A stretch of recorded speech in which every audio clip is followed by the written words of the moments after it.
given myself a whole week to learn everything there is about Blender in 24. 7 days to create the best possible thing I can think of. Successfully learned Blender in 100 hours. Past 30 days learning Blender. Have you ever watched this kind of video and wondered if you're the dumb best person alive, or if everyone else is a genius? Me too. Here's the thing, Blender is huge. It's a massive, endlessly powerful piece of software, and no one, absolutely no one, can master it overnight. I know it, you know it too, probably. So what does it mean to have learned Blender? And how do you actually get started without feeling overwhelmed? Today I'm going to share my own Blender journey, the ups, the downs, the lessons I've learned along the way, and while I'm at it, I'm going to recreate this adorable toaster robot that's been haunting my Pinterest feed for the past year.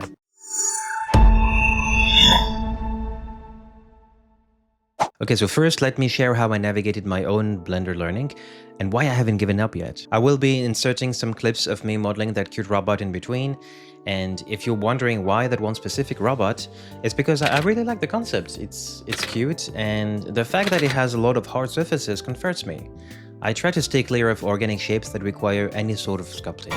I'm not ready. Also, I want Pinterest to stop showing it to me. I get it, Pinterest. It's a cute robot. Stop. Alright, let's try and model this thing, shall we?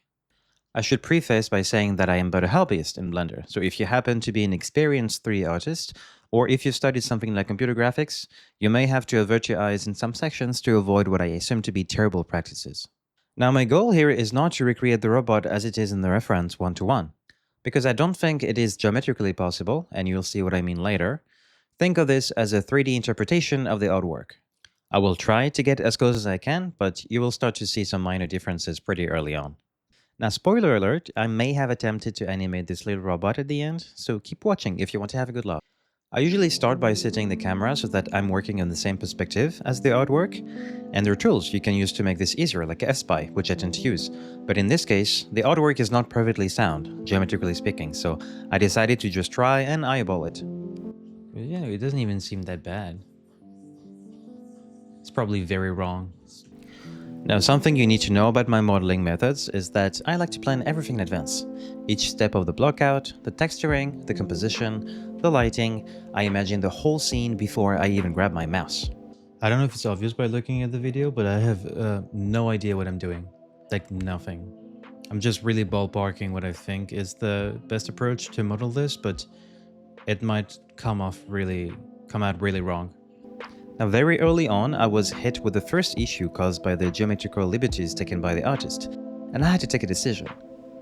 I don't see a way to match that black spot here, like to have it come out this way, but start here.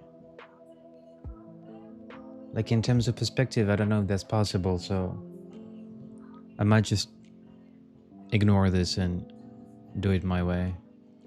Follows me completely ignoring that issue and starting to model the left arm of the robot. There was nothing too challenging here. If you get down to it, it's just a bunch of simple shapes. Then, I proceeded to add some details to the face before I was even done with the full arm, because I don't even have an ounce of structured workflow and I have a terrible attention span. I was then faced with a difficult decision. I don't know if I should do the hand or the leg first. Which one is the least annoying? Probably the leg.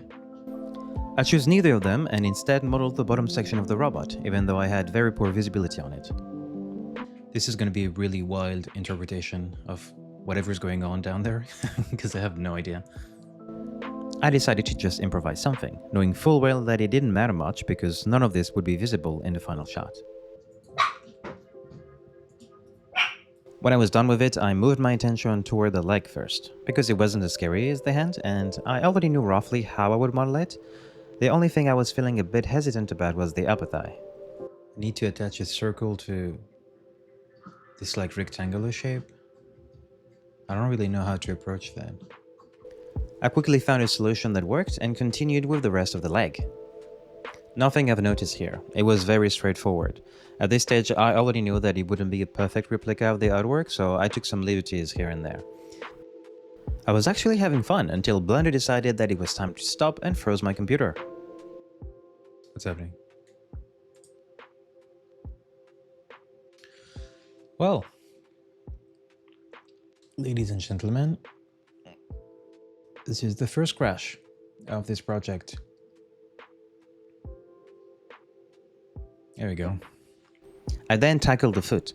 If you've looked at the artwork closely enough, you may have noticed that its structure was a little bit strange. We have a weird feed situation here. But I didn't let this stop me, and I continued forward. The brute force approach I took with the rest of the foot, however, created this shading artifact, which definitely made me pause for a minute. I thought this would happen, but... okay. Topology. Topology is important. Well, let's try and fix it. After a desperate attempt to salvage the situation, I was able to get rid of the artifact and model the rest of the foot without issue. Like a lot of people, my Blender journey wasn't a straight line, it was more of a roller coaster. I would get motivated, I'd follow some tutorials, and then I would feel overwhelmed by how much there was to learn, and then I'd put it off for a few months, or worse, years. But here's the thing, I never fully gave up. Like even after months of not opening Blender, I kept the icon pinned to my taskbar as a little reminder to myself that I'd come back to it someday. And a bit more than a year ago, I decided to try learning Blender again. And to the surprise of no one, because most people start there, I decided to do the Dono tutorial. Andrew makes a new version of that course every time Blender has a major update, and at that stage I had never done the 3.0 version. While I'm talking about this, I want to give a shout out to Andrew because his free tutorials have been, I think, the gateway for so many of us getting into the world of Blender. So yeah, I'm very grateful. I decided it was time to add some more details to the face, because why not? And then finally, I thought it was time to challenge the hand situation. I had never really done something quite like that in the past, but I was feeling pretty good about my chances. So there's obviously absolutely no way I'm going to model all of the fingers, because that would take me forever, and I have no idea how to do it properly. So I'm just going to cheat a little bit. I'm going to just do like a block, like a normal rectangle, like one block, and then I'll just draw the details myself with the grease pencil. This is probably where the most experienced of you watching should cover your eyes. Luckily, the knife was a much easier endeavor. I mean, I still did a terrible job of it, of course, because it ended up being a terrible endgun, but you know what they say. Topology only matters if you plan to deform your model. Which certainly wasn't going to happen here, so I moved on, modeled the thumb, and adjusted the arm position a little bit. At that stage, it was time to clean up the project and rename all of my objects. I did some adjustments to the model, after which I tackled the second leg. I didn't want to model it from scratch again, so I joined every part of the right leg into one mesh and mirrored it to have a left leg.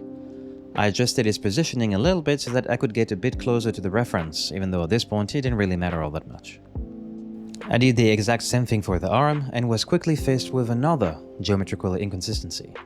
I couldn't get the left arm to show up exactly the same way it did in the reference, until I realized that I could just cheat a little bit because the forearm wouldn't be visible anyway. I don't know why I bother so much with something that won't be visible in the camera, honestly. See, there.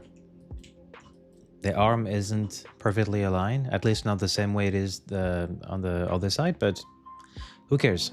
No one's gonna see it. I modeled the other hand and then moved on to the actual toaster, or the head of the robot. That was a lot less challenging than the hand and very fun to model. I think I did a pretty good job in that section, which warranted a little reward. I then modeled that little butter container on the left arm, along with the wires attaching it to the rest of the body. Now that concluded the bulk of the modeling, so I thought I would finally start setting up the scene, position my light to get something close to the reference, and start coloring stuff. The shadow and the shaded parts of my model were matching the reference without me having to tweak too much, which I appreciated. So far, I'm pretty lucky because the shaded parts and the light parts are matching the reference without me really tweaking that much.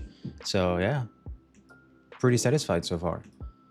Maybe I won't have to play with like custom lights and materials that much.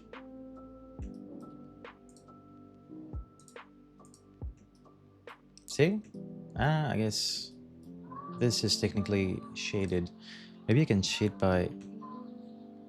Nah. Yeah. If you're unfamiliar with what I'm doing with the textures here, it's quite simple.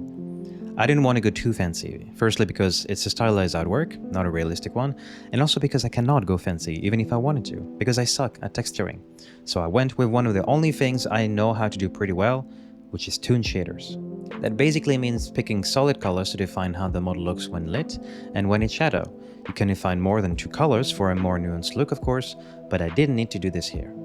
One of the weaknesses of toon shaders is that they look excessively flat, so it's very hard to get something that looks like metal, which is why I had to do something a little bit more complex and mix different shaders to keep the toon shade look while also getting these reflections on the top part of the toaster.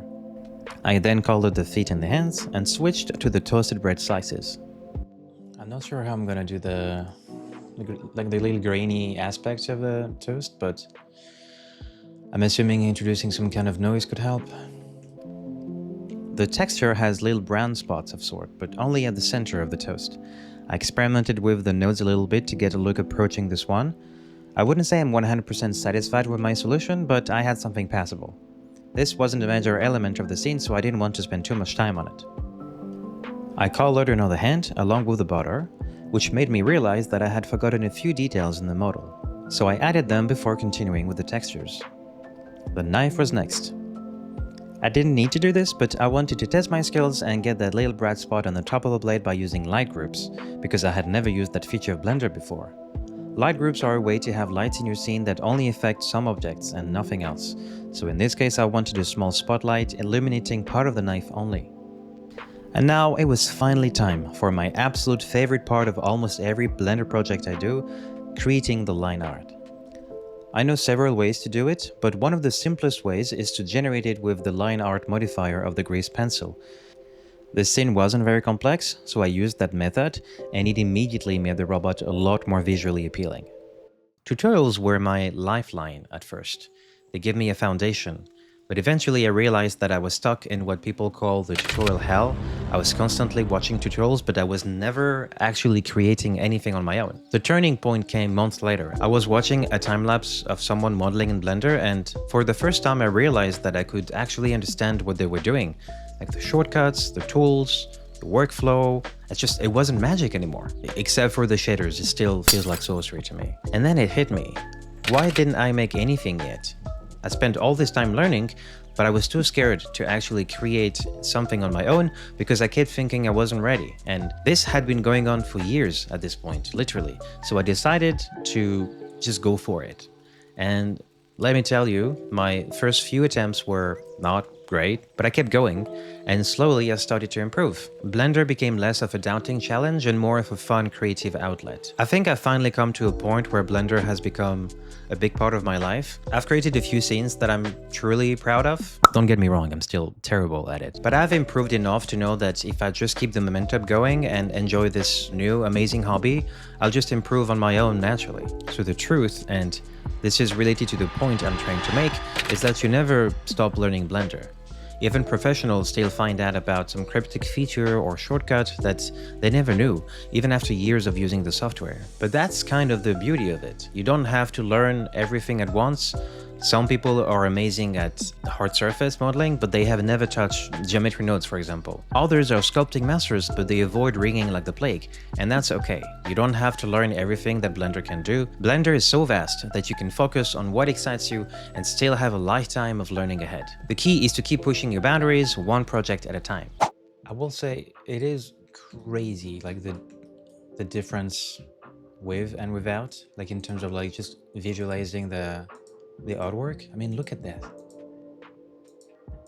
That's insane. Not perfect by any mean, but like it does the majority of the work for me. So can't really complain about that.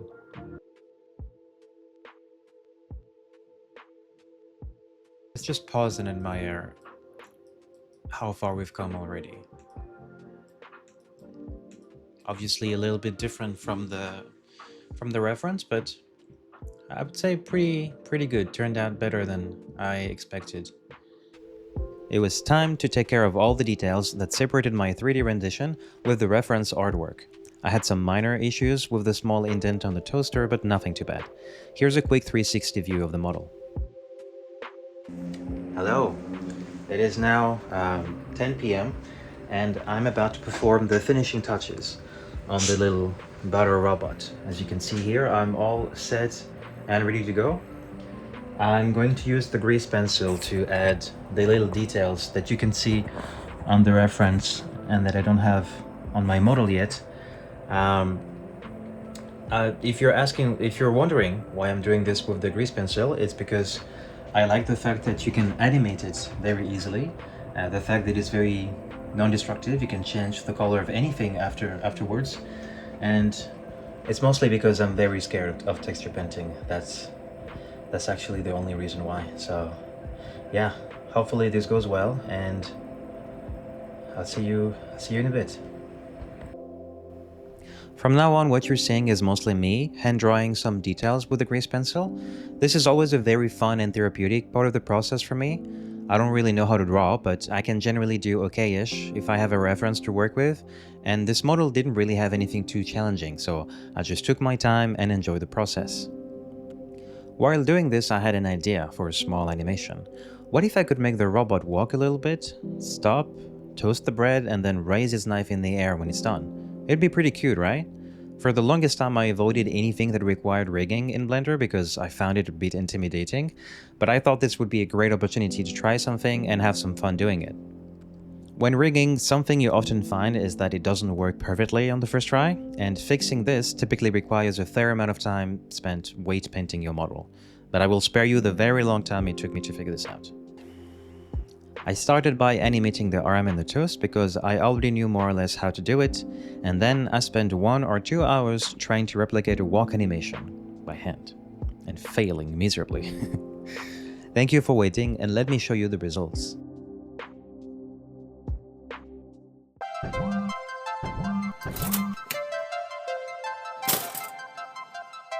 So here's my advice to anyone starting out with Blender. Don't put a time limit to it. Don't wait until you feel ready to start creating. Just dive in. Chances are that whatever you're making is gonna look terrible, but that's fine.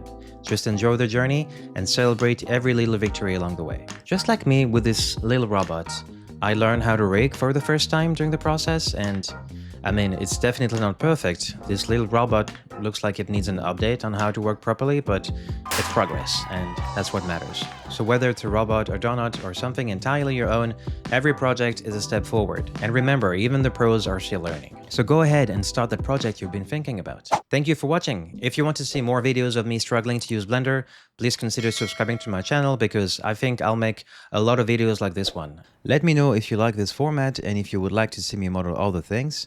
If you have any general advice for me or want to share your own misadventures with Blender, I would love to hear from you in the comment section. My channel is still relatively small, so I obviously read and reply to almost everything. If you're curious to know how long it took me to model the scene, here it is. And yes, it is definitely much longer than the time I thought it would take. On that note, thank you again for watching until the end. I'll see you next time.